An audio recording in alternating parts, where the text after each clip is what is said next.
Bonjour et bienvenue dans Le Monde Devant Soi, le rendez-vous géopolitique de Slate. Je suis Christophe Caron et je suis en compagnie de Jean-Marie Colombani, directeur de la publication de Slate. Bonjour Jean-Marie. Bonjour Christophe. Et d'Alain Frachon, éditorialiste au Monde et spécialiste des questions internationales. Salut Alain. Bonjour Christophe. C'est dans une guerre sans fin qu'Israël entraîne le Proche-Orient. Déterminé à détruire le Hezbollah, l'État hébreu multiplie les attaques sur le sol libanais en prenant de nombreuses libertés avec le droit international. Ce jeudi encore, des frappes de Tsahal sur Beyrouth ont tué 22 personnes et en ont blessé 177. Et les soldats de la FINUL, ces casques bleus déployés au Liban, ont été la cible de tirs israéliens. En parallèle, le monde attend la réplique de Tel Aviv à l'attaque de Téhéran du 1er octobre, une attaque qualifiée d'agressive mais imprécise par le ministre de la Défense israélien Yoav Gallant, pourtant modéré, et qui promet en retour une attaque meurtrière, précise et surtout surprenante, ce sont ses mots. Et c'est cette réponse qui inquiète la communauté internationale et qui tend sérieusement les relations entre Netanyahou et Biden. Une visite de Gallant à Washington a finalement été annulée cette semaine et le président américain s'oppose fermement à une attaque israélienne contre les installations pétrolières iraniennes ou contre des sites nucléaires iraniens. Alors Jean-Marie, Alain, cette réponse, cette fameuse réponse à l'attaque iranienne, elle pourrait prendre quelle forme, Alain ? Elle peut prendre une forme multiple.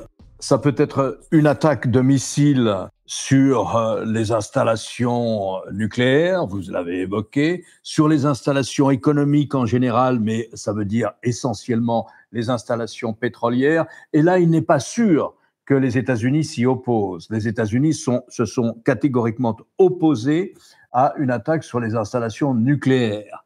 Et si l'on en croit la plupart des experts, pour mener une pareille attaque de manière substantielle, c'est-à-dire avec des résultats qui comptent contre les installations nucléaires iraniennes, Israël aurait besoin de la logistique des États-Unis. Pas simplement de la logistique des États-Unis, semble-t-il, mais il faudrait aussi que l'espace aérien d'un certain nombre d'États arabes lui soit ouvert. Or, ce que l'on a vu ces derniers jours, c'est une visite du ministre iranien des Affaires étrangères, en Arabie Saoudite notamment, et au Qatar, le ministre iranien. Et il semble bien que et les Saoudiens et les Qataris, en tout cas, aient compris que laisser le ciel aérien ouvert à ce moment-là, pour une attaque de ce type-là, serait considéré comme un acte de guerre de leur part contre l'Iran.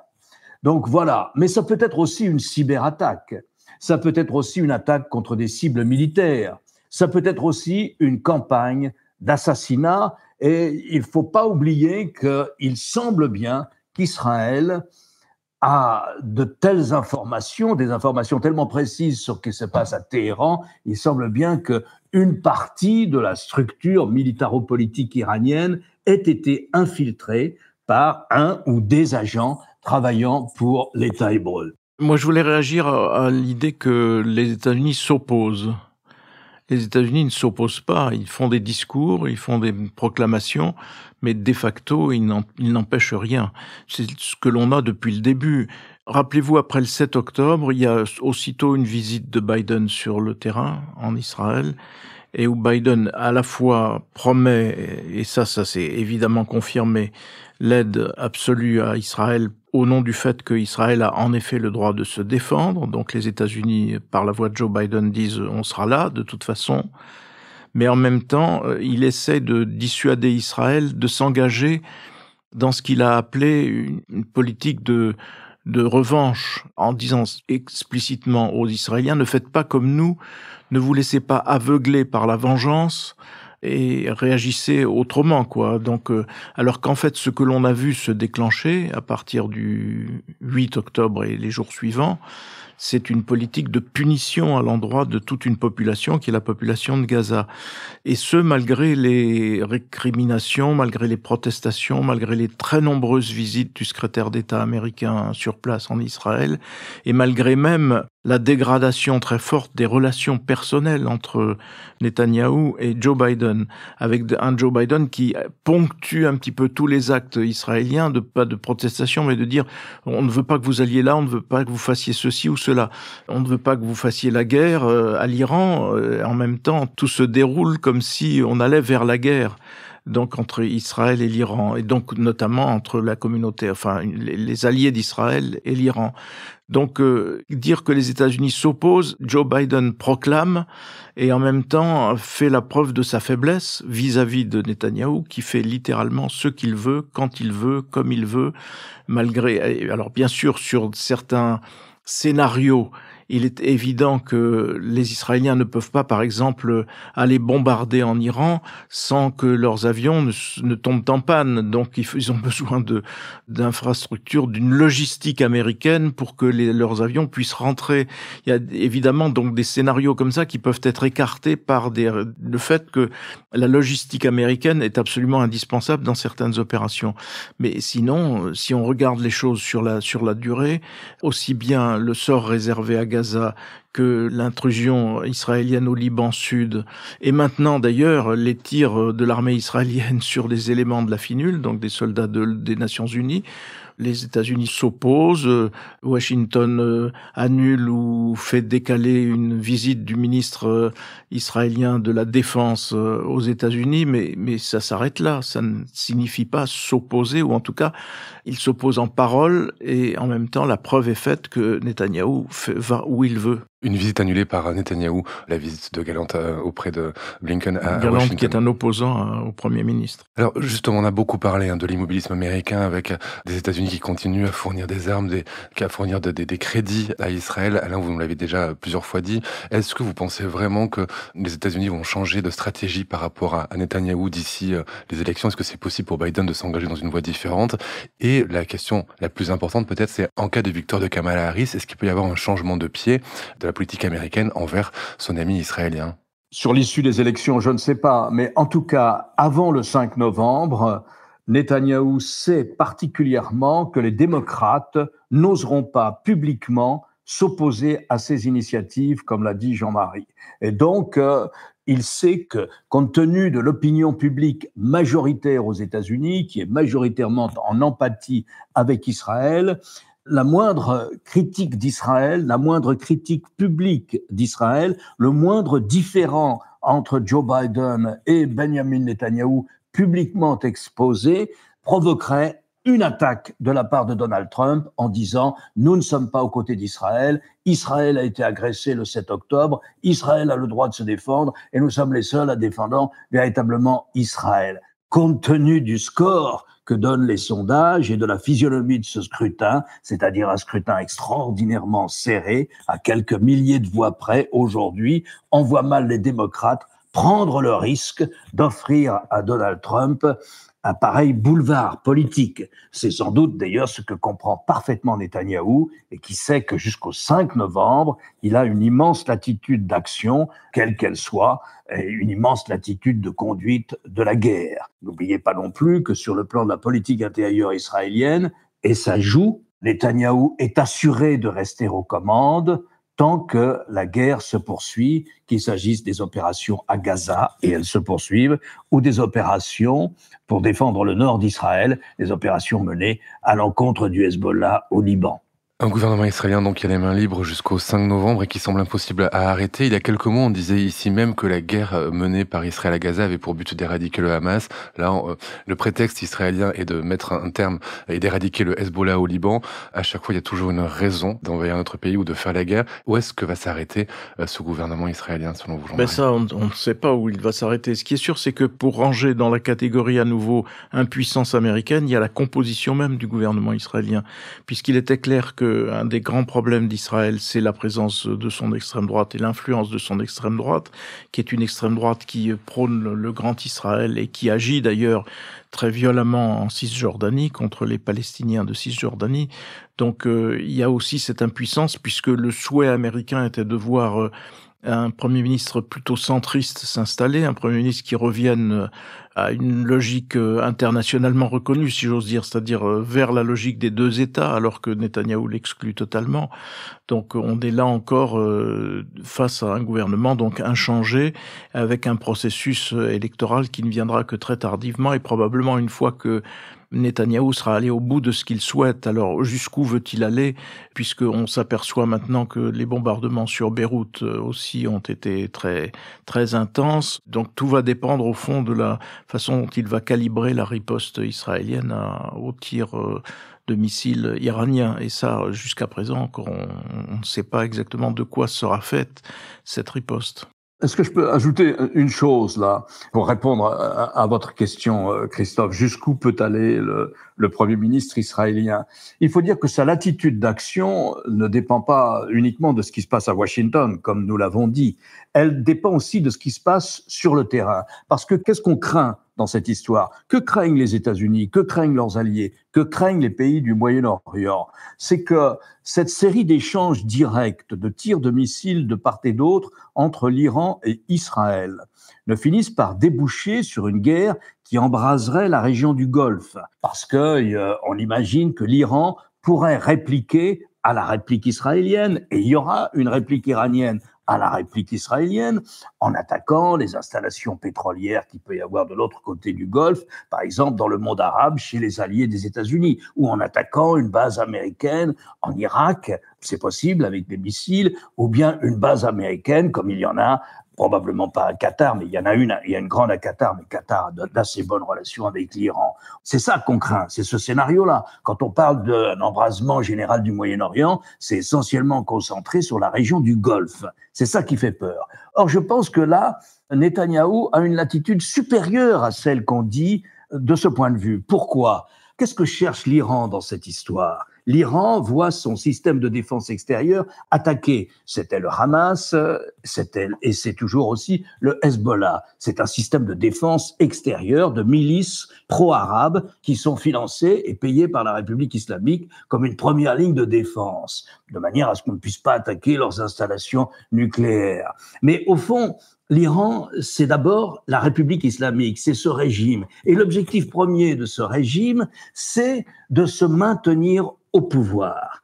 Et je ne pense pas que les Iraniens répliqueront très durement à l'attaque israélienne que vous avez évoquée. Et alors on dit que ça peut être la semaine prochaine, la semaine d'après, enfin avant le 5 novembre, en tout cas. Pourquoi ? Parce que les Iraniens, depuis quelques années, depuis 2 ou 3 ans, ont essayé de tisser de bien meilleurs liens avec les pays du Golfe, ceux-là même qui sont les alliés des États-Unis dans la région. Ils ont de très bons liens avec le Qatar, où les États-Unis disposent de leur plus grande base aérienne, mais ils ont aussi renoué avec l'Arabie saoudite et avec l'État des Émirats arabes unis.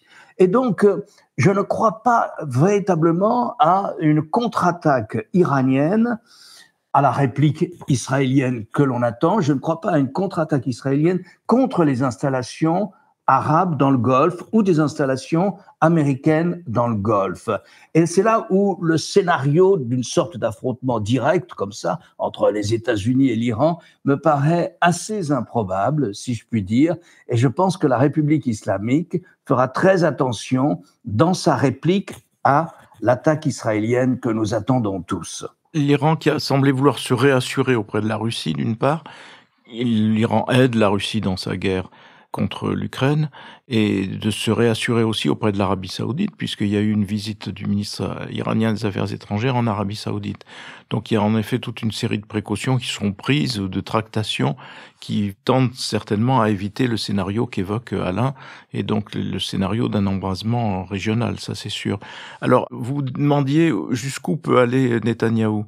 Moi je pense que ce qui semble, voilà, quand on regarde les choses de là où nous sommes, c'est que le choc du 7 octobre a été tel que on a renversé tous les paramètres habituels de l'affrontement entre Palestiniens abrités par l'Iran et Israël pour une réflexion où, si on regarde les choses sur la longue durée, on s'aperçoit que quand on entre au sud Liban, par exemple, on regarde qu'il y a énormément de tunnels, comme il y en avait à Gaza. Donc pendant toutes ces années de calme relatif ou d'escarmouches irrégulières, pendant toutes ces années, le Hezbollah d'un côté, le Hamas de l'autre, n'ont cessé de se préparer à la guerre, de construire des installations, de s'armer, de se préparer à un affrontement avec Israël. Donc Israël s'est dit, après ce qui s'est passé le 7 octobre, nous ne serons jamais en paix.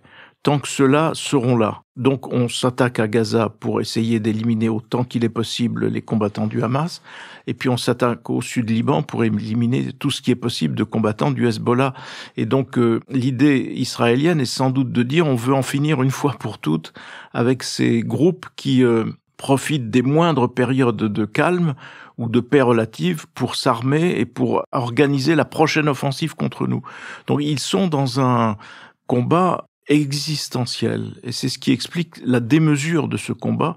Le comportement de l'armée israélienne étant quand même assez éloigné de ce que l'on peut attendre ou souhaiter de la part d'une armée d'un pays démocratique, c'est-à-dire qui vraiment balaye toutes les précautions qui sont d'ordinaire prises pour éviter un maximum de victimes civiles. Donc je pense que c'est cela la pensée israélienne aujourd'hui, en tout cas de ses responsables, c'est de dire on veut en finir une fois pour toutes pour éviter que ne se renouvelle ad aeternam ce scénario où dès qu'on a le dos tourné ou dès que les choses vont un peu mieux, que font-ils? Ils continuent à s'armer et ils préparent la prochaine offensive contre nous. Le week-end du 6 octobre, Emmanuel Macron a appelé à stopper les livraisons d'armes utilisées par Israël à Gaza, et la France va organiser le 24 octobre une conférence internationale de soutien à la population et à la souveraineté du Liban. Qu'est-ce que ça dit, ça, de la position de Paris par rapport à Israël, Jean-Marie? La position de Paris, en fait, si on regarde bien, stratégiquement parlant, la France ne s'est pas éloignée d'Israël. Simplement, la déclaration sur les ventes d'armes à Israël utilisée à Gaza, elle était énoncée en plein sommet de la francophonie, donc parlant devant des pays qui sont plus que réticents, certains pays sont plus que réticents vis-à-vis d'Israël. Et donc c'est une proclamation un peu tactique et vaine parce que la France elle-même ne livre pas tant d'armes que cela à Israël, d'une part. Et d'autre part, les seuls qui le font, ce sont les Britanniques, mais les Britanniques le font pour une petite partie de l'armement qu'il livre à Israël. Et qui était d'ailleurs un discours que tenait pas mal de chancelleries sur le thème. Si les Américains voulaient vraiment arrêter la destruction de Gaza, ils auraient cessé d'envoyer des bombes qui sont utilisées par Israël sur Gaza et qui sont des bombes américaines. Donc voilà, simplement c'est tombé, une déclaration qui est tombée le lendemain du 7 octobre.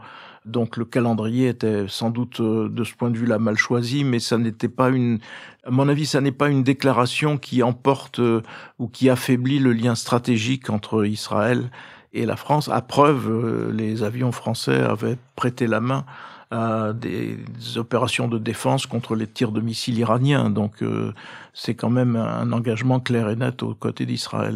Est-ce que le fait de toucher au Liban a changé quelque chose? Alors le Liban, là, qu'est-ce que peut faire la France, que peuvent faire les pays européens? Convoquer une conférence qui sera tournée vers une prochaine reconstruction du Liban et des travaux d'approche diplomatique dès lors que le paysage politique libanais pourra s'y prêter. Mais guère plus. On se souvient que les initiatives précédentes d'Emmanuel Macron vis-à-vis du Liban, notamment humanitaires, mais dans leur parti politique, n'avait absolument rien donné. Ça n'a pas changé le comportement des responsables libanais, d'une part, et ça a simplement fait en sorte que la France vienne en aide sur le plan humanitaire au Liban. Et je pense que pour le moment, c'est un peu la seule chose qu'on puisse espérer. Alain, la France a un rapport très particulier au Liban. C'est un État frère, on dit certains responsables politiques pendant ces derniers jours. D'où ça vient, cette relation étroite entre Beyrouth et Paris? Ça vient de la naissance même du Liban, puisque c'est la France, lorsqu'elle hérite d'un mandat de la Société des Nations, l'ancêtre de l'ONU, à la fin de la Première Guerre mondiale, la France hérite d'un mandat sur le territoire qui est aujourd'hui celui de la Syrie et du Liban. Mais à l'époque, ça s'appelait la Grande Syrie. Et comme il y avait une très forte concentration de chrétiens autour du Mont Liban, la France a détaché et créé cette entité politico-administrative qu'est le Liban, d'où, si vous voulez, un vieux conflit, un conflit de fond entre Damas et Paris, entre la Syrie et la France, parce que nous sommes accusés d'avoir amputé la Grande Syrie d'une partie de son territoire. Et puis est née à ce moment-là, je crois, peut-être, une singularité libanaise, une singularité nationale libanaise, par-delà les différentes composantes ethniques et religieuses de ce pays. Enfin, peut-être, on ne sait pas. La question est toujours posée. Et je dirais qu'un mot quand même de toute la tragédie que vit ce pays. L'armée libanaise n'est pas capable de s'opposer au Hezbollah. L'armée libanaise est très faible, elle est armée, elle est aidée financièrement et armée par les États-Unis, mais elle est aidée aussi par la France, une aide logistique, une aide de formation. Les Français sont aussi présents, mais c'est une toute petite armée. Et les soldats sont souvent des musulmans chiites, donc ils ont une forte sympathie pour le Hezbollah, qui est le parti qui a aidé à redresser la communauté musulmane chiite du Liban, qui, chez les musulmans libanais, est une communauté majoritaire, semble-t-il. Vous pensez bien que ces soldats ne vont pas aller se battre contre les miliciens chiites. Il ne faut pas oublier que les miliciens chiites sont certes au service de l'Iran, c'est vrai, mais ce sont aussi des Libanais. Ce sont des Libanais aussi. Et donc, lorsqu'il y a des bombardements israéliens au cœur même de Beyrouth, comme c'était le cas hier ou ce matin encore, et en tout cas dans la journée d'hier, ce sont des bombardements qui ne touchent pas, parce que ce sont des bombardements qui visent un centre de responsables chiites qui sont installés non pas dans le sud de la capitale, comme d'habitude, comme là où réside la majorité des chiites à Beyrouth, mais au cœur de la capitale. Eh bien, ça tue des Libanais de toute confession. Et en général, quand on est sous les bombes, on ne sympathise pas avec celui qui vous adresse les bombes, qui tire les bombes sur vous. Et il y a une majorité de Libanais qui détestent le Hezbollah. Mais comme le disait très très bien la romancière libanaise Diane Mazloum l'autre jour à la télévision, certes, il faudrait pouvoir éradiquer le Hezbollah, au moins politiquement, ou s'en débarrasser politiquement, mais ce n'est pas aux Israéliens de le faire.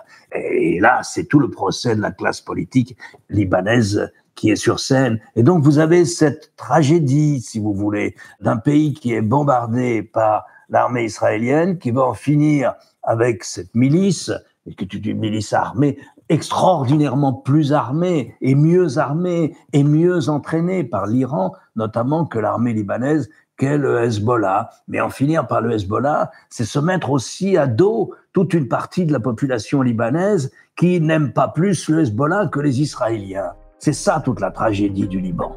Merci Alain, merci Jean-Marie. Pour celles et ceux qui voudraient aller plus loin, je les renvoie vers votre chronique dans Le Monde et sur le monde.fr. Alain, guerre au Proche-Orient, Biden n'a pas pu ni su éviter l'escalade. Il a fourni les armes à Israël sans obtenir la moindre contrepartie politique. C'est ce que vous expliquez dans votre dernière livraison. Je renvoie aussi les auditeurs et les auditrices à notre dernier épisode des interviews de Monde Devant Soi, où nous accueillons une avocate spécialisée de droit international, Clara Gérard Rodriguez, qui nous expliquait comment fonctionnait la CPI et quel pouvait être son rôle dans les conflits en cours au Proche-Orient. Jean-Marie, quant à vous, je rappelle votre émission politique le jeudi sur France 24. J'encourage tout le monde à regarder, évidemment. Merci à tous les deux et à la semaine prochaine. Merci Christophe. Merci Christophe.